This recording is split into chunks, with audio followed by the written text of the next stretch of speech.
Goeienaand, broers, susters, kinders. Hartlik welkom in die erediens vanaand. Wanneer ons so by mekaar is, dan verklaar ons dat ons hulp kom van die Here wat hemel en aarde gemaak het en wat ook trou bly tot in alle ewigheid. Geliefde gemeente, genade, barmhartigheid, vrede en liefde word julle geskenk van God ons Vader en die Here Jesus Christus deur die kragtige werking van die Heilige Gees. Amen. Kom ons bid saam. Onse Vader wat in die hemel is, hoe wonderlik het ons dit sopas gesing. Uit onsself staan ons voor U vol sonde, maar dit is U wat deur die bloed, deur die liggaam van ons Here Jesus Christus, ons skoon was, sodat ons vol van vreugde voor U kan staan. Dis ons gebed by hierdie diens en by hierdie nagmaal, dat U ons die rykdom en die diepte van die nagmaal sal laat verstaan, sal laat beleef, sodat daar die ware vreugde in ons sal borrel en ons U naam sal groot maak met alles wat in ons is. Ons bid vanaand vir onsself, as 'n gemeente, ook op die paaie wat ons saam met U loop, ook op die tyd van ons bestaan waarin ons is. Ons vra dat U met ons sal wees, ook waar ons op soek is na herder en leraar, saam met Reinhard. Bid ons dat U hom sal vashou vir Reinhard, maar ook dat U vir ons spoedig nog iemand sal stuur om hierdie gemeente as herder en leraar te kom lei. Maar ons bid ook vir elkeen in die gemeente. U ken ons elkeen. U weet wat in ons lewens gebeur. U ken ons vrese, ons bekommernisse. U ken ons vreugdes en ons blydskappe, en dit kom van U af, en ons dank U daarvoor. En so bid ons ook vir ons kerkverband, wat deur moeilike tye gaan, en ons vra Here dat U Gees en U woord die waarheid sal lei in besluite wat ook voorlê vir ons kerkverband.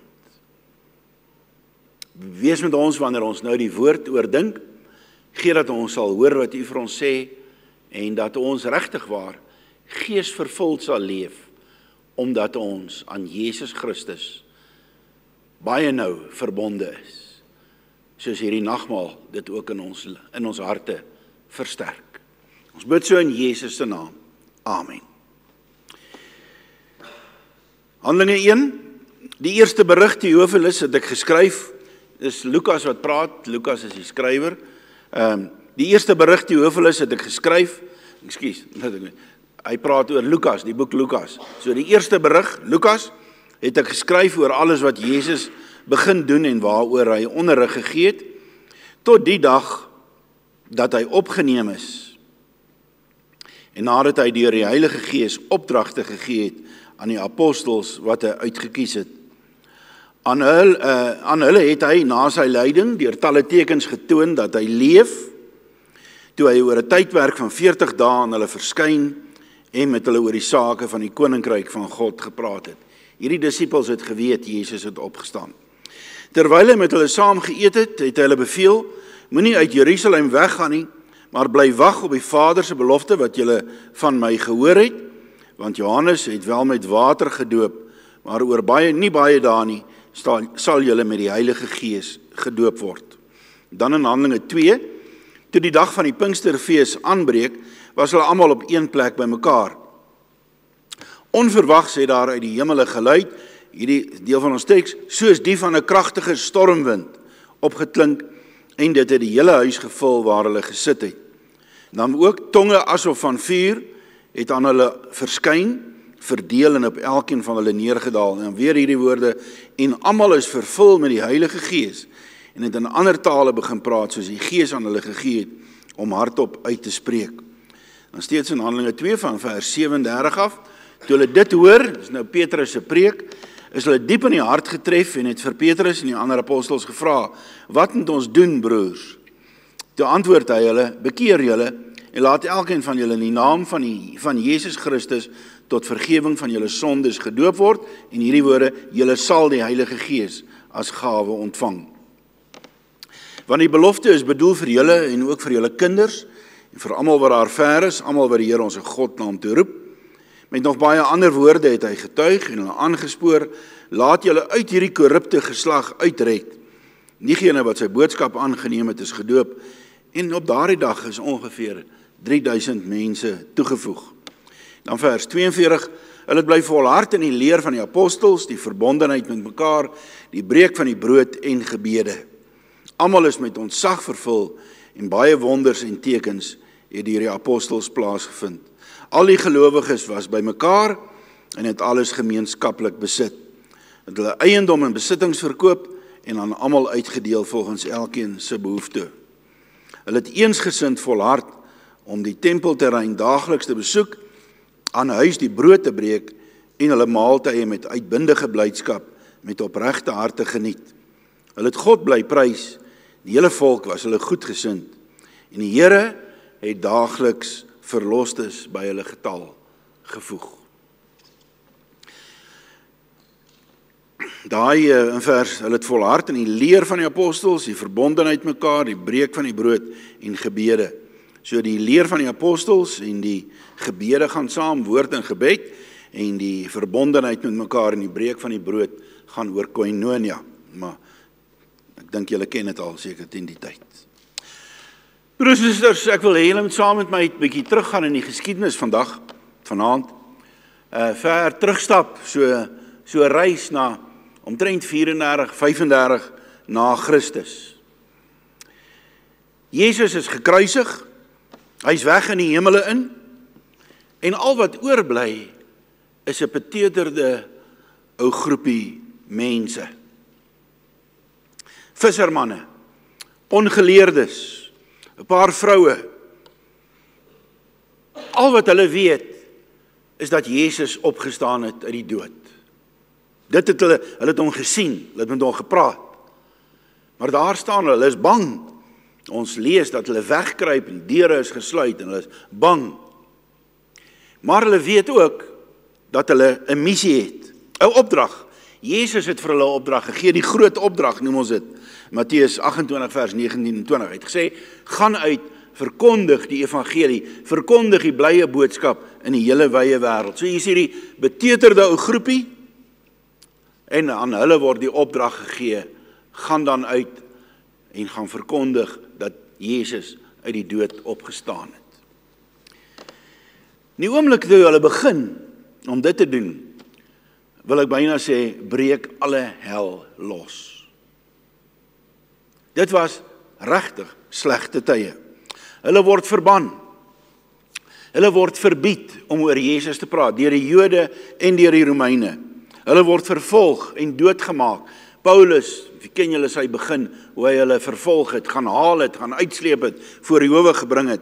En ons weet uit die geskiedenisboeke van minstens 10 keiserlike vervolgingsaksies in 250 jaar, waar die Christene onderwerp was aan marteling en aan die arenas, die gladiators, die wilde diere, waarteen hulle moes veg.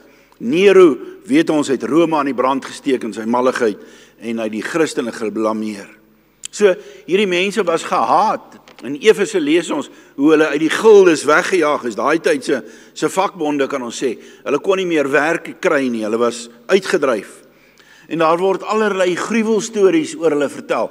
Die mense skinder en sê, hierdie Christene, hulle eet vleis, hulle drink bloed, want hulle praat oor die nagmaal, dis Jesus se liggaam en bloed. Hulle is arm, dikwels slawe. So 'n bietjie later, as jy 'n staatsamptenaar was en jy word 'n Christen, dan is jy dadelik geskort uit die staatsdiens uit. Afgedank.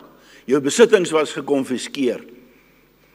Hulle het geen kerkgeboue gehad nie. In sekere plekke moes hulle in die katakombes vergader. Katakombe is 'n grafkelder onder die grond. Hulle het geen geleerde, opgeleide predikante gehad nie, geen mooi geboue nie. Hulle het nie eers die Bybel gehad soos ons dit ken nie. Hulle die Ou Testament geken, maar die Nuwe Testament was nog nie eers geskryf nie.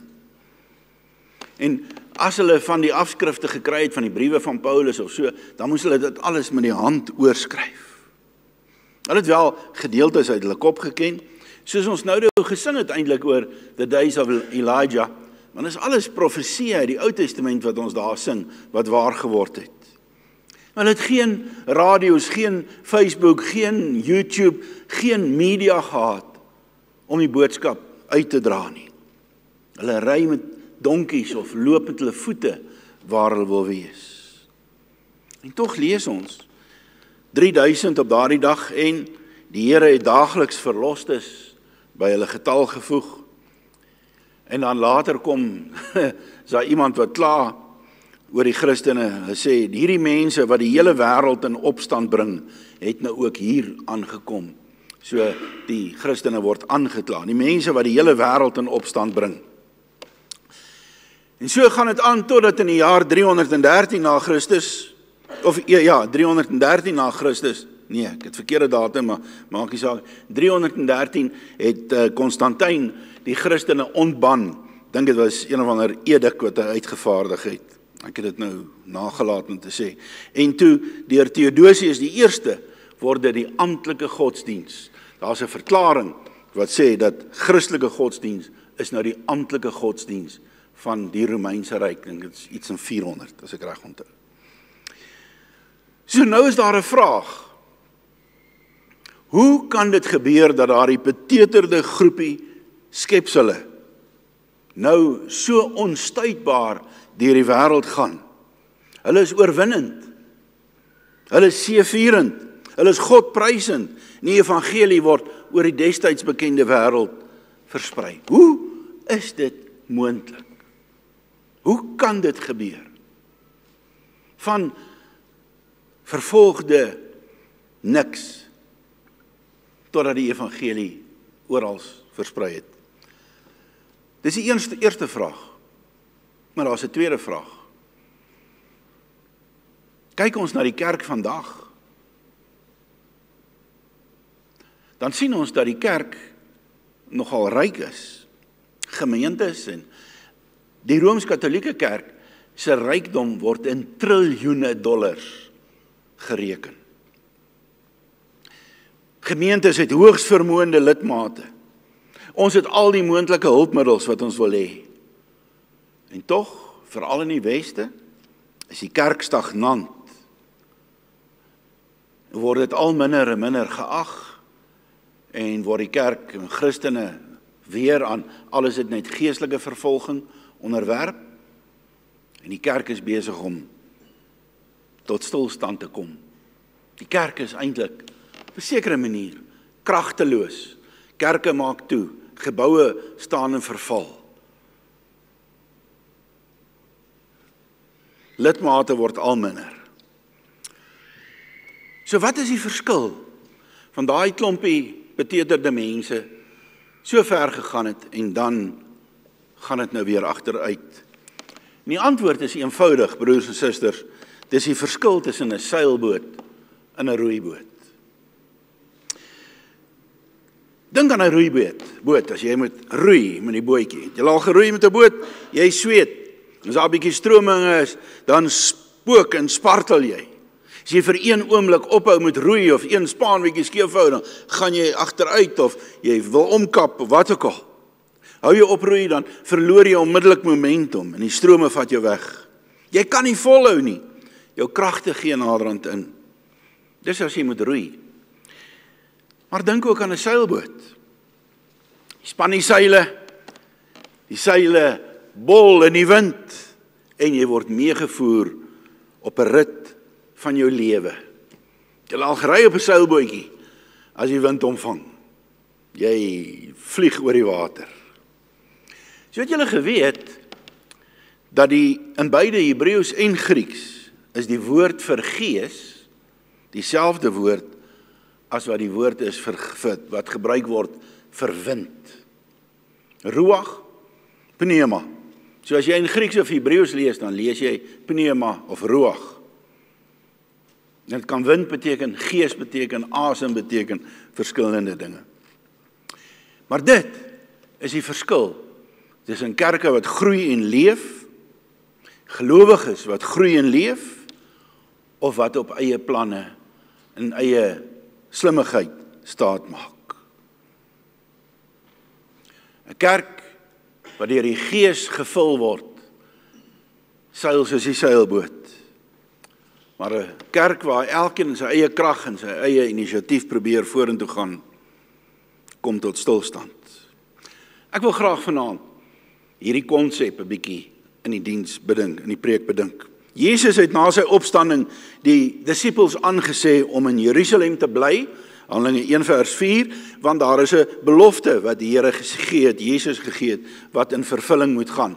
Hy het gesê, julle moenie weggaan nie, ek en die Vader gaan aan julle die Heilige Gees stuur. En ons het daarvan gelees in Handelinge 2 vers 1 tot 4, die uitstorting van die Heilige Gees, terwyl hulle daai beteederde groepie mense daar in 'n kamer is, met eens wind, vuurvlamme en hulle is vol van die Heilige Gees. Die Heilige Gees word uitgestort oor die Nuwe Testamentiese kerk. Is nie asof die Heilige Gees nie gewerk het in die Ou Testamentiese tyd nie, maar in die Nuwe Testamentiese tyd breek daar 'n besonders met Hemelvaart, 'n besonderse tyd in die werking van die Heilige Gees aan in die hele kerk. En hier is die groot punt. Hier is die groot punt wat vanaand ek graag wil oordra. Hierdie besonderse era van die Heilige Gees se werking gaan ten nouste gepaard met Jesus Christus self. Daai twee, Jesus Christus en die Heilige Gees, is ten nouste aan mekaar verbind. Jesus is die Messias, wat mens word, sterf, opstaan, na die hemele gaan, om van daar af te heers as koning oor die kerk. Maar hy laat die gelowiges, die kerk, ons, nie alleen in die groot opdrag nie. Hy stuur vir ons die Heilige Gees. Hy stuur vir ons die Heilige Gees om ons te dra, krag te gee, en by te staan in hierdie missie om die boodskap, die evangelie dwars oor die wêreld te gaan verkondig. Ons kan sê, alles Jesus in die hemel, is hy steeds by ons deur die Heilige Gees. So sê ons ook in Katekisme Sondag 18. Ons kan dan sê, die krag van die Gees werk in hulle wat Jesus ken as die opgestane Here. Die geloof in Jesus Christus en die werking van die Heilige Gees is onlosmaaklik aan mekaar verbind. As jy weet dat Jesus die opgestane Here is, dan werk die Gees in jou. En daarom sê Petrus in daai preek in Handelinge 2 op Pinksterdag, bekeer julle en laat elkeen van julle in die naam van die Jesus Christus gedoop word en julle sal die Heilige Gees as gawe ontvang. As jy ingelyf is in Jesus Christus, is dit per definisie so, jy het die Heilige Gees. So die Heilige Gees is gegee aan die gelowiges, die kerk, en daar waar mense Jesus ken as hulle koning, daar is die Gees teenwoordig. En nou lees ons in Johannes 7:38 dat Jesus sê, hy wat in my glo, soos wat die skrif sê, strome lewende water. Die Gees gee strome van lewende water. Dit het hy van die Gees gesê vir die wat in hom wat in hom glo sou ontvang. Die Gees was immers nog nie daar nie, omdat Jesus nog nie verheerlik was nie. Daar het jy, die Gees gee strome van lewende water as jy in Jesus glo. Strome van lewende water vloei uit jou binneste. Hoe sê Romeine 8:11? As die Gees van hom wat Jesus uit die dood opgewek het, in julle woon. En dit, broeders en susters, is die geheim. Dit is wat gemaak het, dat daar die beteeterde ou groepie mense, bang, wegkruipend, met 'n missie in die wêreld ingaan, en as het ware die wêreld op sy kop keer. Mense, gelowiges, vol van die Heilige Gees. Nou is die vraag, geliefdes, moet ons dan nou bekommerd raak, as daar by gelowiges en die kerk net so 'n dun, drip stroompie uitvloei. Sulke dun stroompies, nog sulke stadige ou druppeltjies wat uit die kerk en uit die gelowiges uitvloei. Niks meer van strome van lewende water nie. Moet ons dan bekommerd raak? Is die Gees dan nog teenwoordig? Of het ons die Gees dalk geblus en bedroef in die lewens van baie kerke en baie gelowiges? As dit so is, moet ons vra, hoe herstel 'n mens dit weer? As dit die waarheid is, dat die Gees nie meer werk in die kerk nie, hoe word dit herstel? En die eenvoudige antwoord is, Jesus Christus.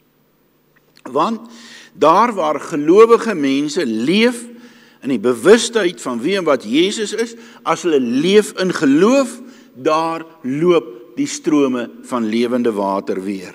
Daar bol die seile, want dit is die Gees wat ons gewillig en bekwaam maak om die wêreld in beroering te bring.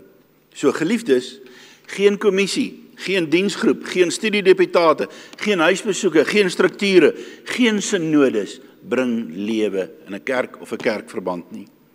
Net 'n intieme en 'n persoonlike geloofsverhouding met Jesus Christus maak dat die Heilige Gees kragtig werk en dit bring die vervulling met die Gees.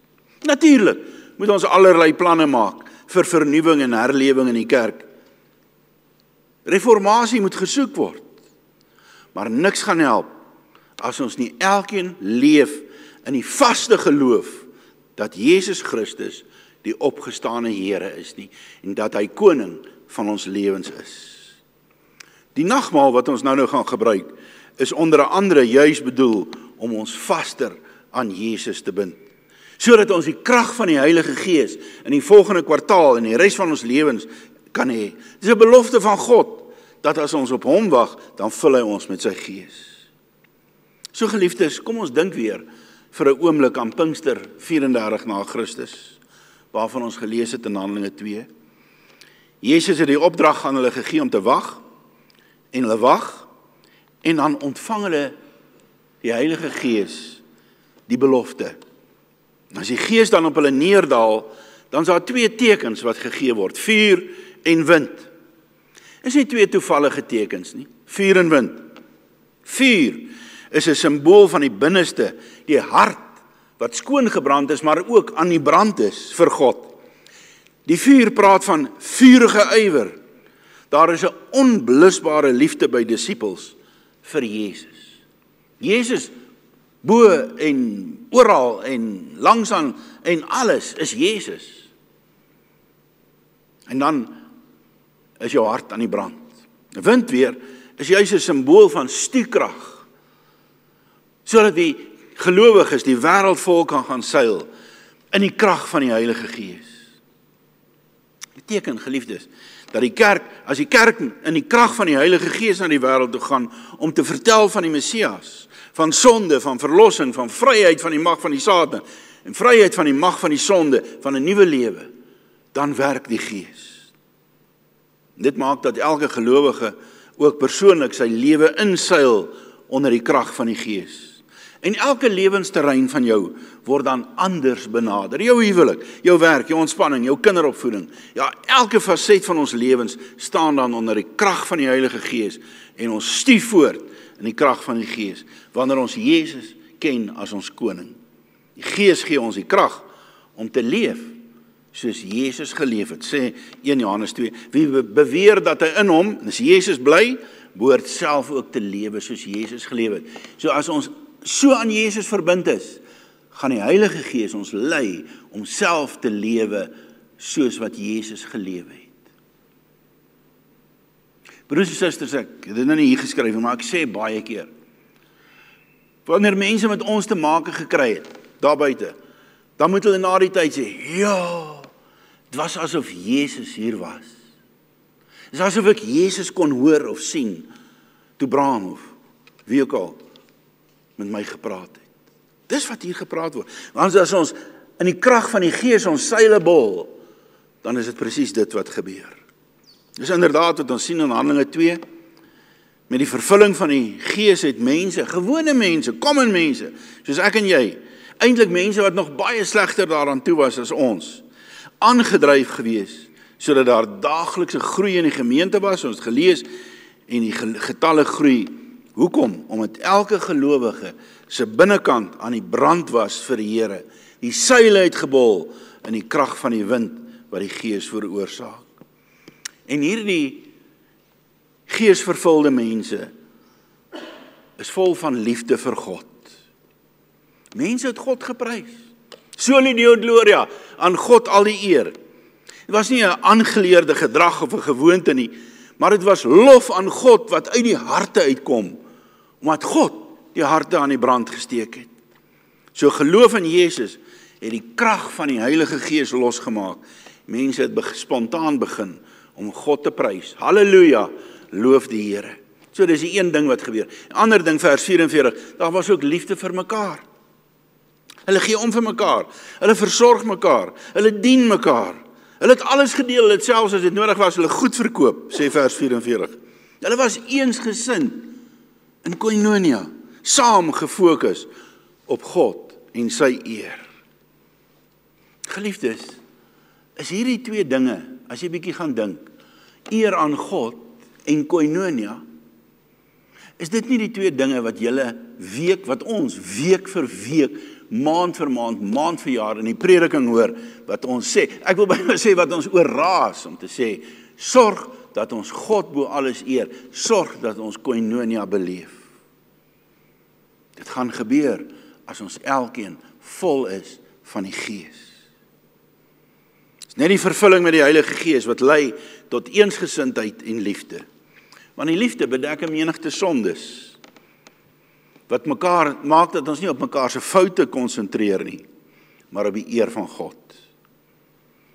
Is dit nie net hartseer?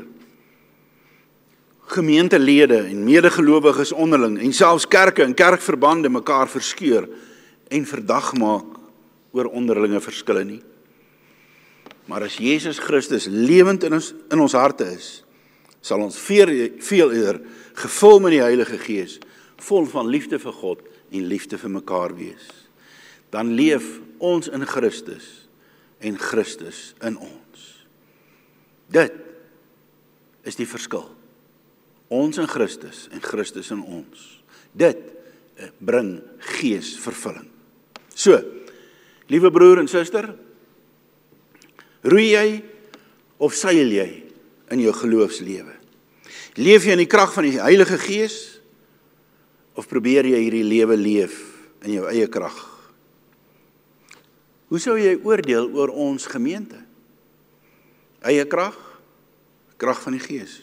Hoe sal jy oordeel oor jou eie lewe? Ons het nou net gepraat oor kinders grootmaak. Jou eie krag en die krag van die Gees. Hoe dink jy sal God oor ons sê? Mag die nagmaal ons as gemeente en elkeen afsonderlik so stewig aan Jesus bind, dat ons geesvervulde kinders van die Here sal wees, wat die wêreld in beroering bring en God sal verheerlik word. Kom ons bid. Dankie Here, dat ons nie op ons eie krag aangewese is nie. Dankie dat ons op U kan wag, en dat hierdie nagmaal wat ons nou gaan vier, ook vir ons weer verbind aan Jesus, sodat ons sal weet, hy is die opgestane Here, hy is ons koning, en daarom loof ons U en prys ons U, en is ons lief vir mekaar. Ons bid so in Jesus se naam. Amen. Die genade van ons Here Jesus Christus, die liefde van God die Vader en die gemeenskap van die Heilige Gees sal by julle wees en by julle bly.